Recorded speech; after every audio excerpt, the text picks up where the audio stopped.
Hello,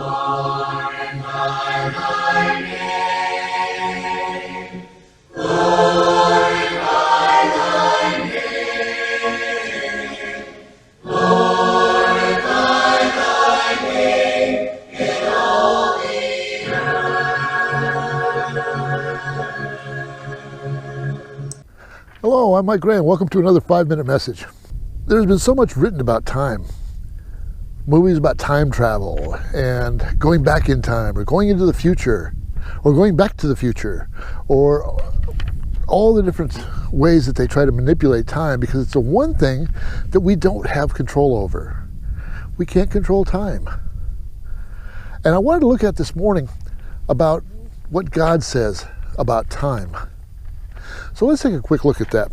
In Ephesians chapter 5, verses 15 and 16, there it says, "Look carefully then how you walk, not as unwise, but as wise, making the best use of the time, because the days are evil." We only have a short time here on earth, and it says we need to make the best use of the time that we can. Now, of course, it's talking in a spiritual sense. And that's the thing we need to focus on. Are we doing what we need to be doing to be pleasing to God so that we can get to heaven? Because that's the whole goal, is to get to heaven. So we always have to look at the time that we have. Are we using it wisely?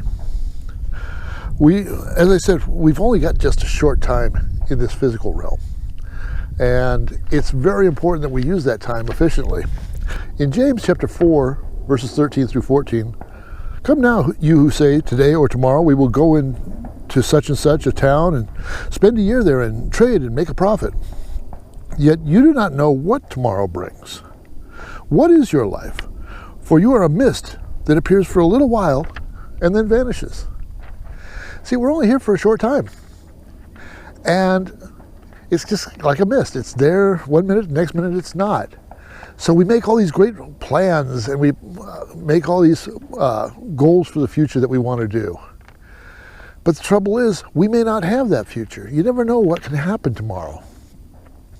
There are so many things that happen in life. And I've had so many things happen in my life that I didn't expect, and I've had to adjust to those things as they happen. And that's life. That's how it works. So the plans you make today may not work for tomorrow because who knows what tomorrow may bring. But even more so, in the book of 2 Peter chapter 3, verses 10 and 11, it says, "But the day of the Lord will come as a thief in the night.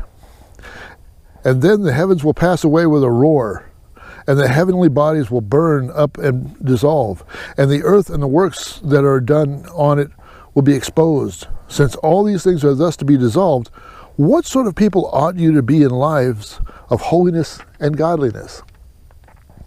You see, that's the big thing. Is not only do we not know what tomorrow will bring, we don't even know if there's going to be a tomorrow.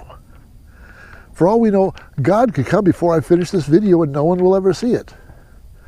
That's the thing. He comes when you least expect it. And we have to be prepared for when that day comes. So knowing that, it says, what type of person ought you to be? Obviously, we should be someone who's focused on spiritual things and not so much the physical things of this world. Because the spiritual things are the things that matter. Those are the things that will get us into heaven. You know, we only get one chance at this life. And we always say, I'll get to it tomorrow. And that's great for physical things. I'll mow the lawn tomorrow. I'll get around to that tomorrow. But for spiritual things, we don't even know if there will be a tomorrow. So it's important that we take advantage of the time that we have and take care of our spiritual needs now.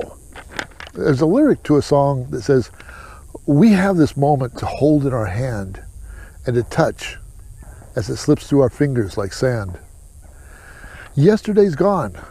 Tomorrow may never come. But we have this moment today." Don't let this moment pass away without obeying God. Who knows, we may not have another one. Thank you for watching.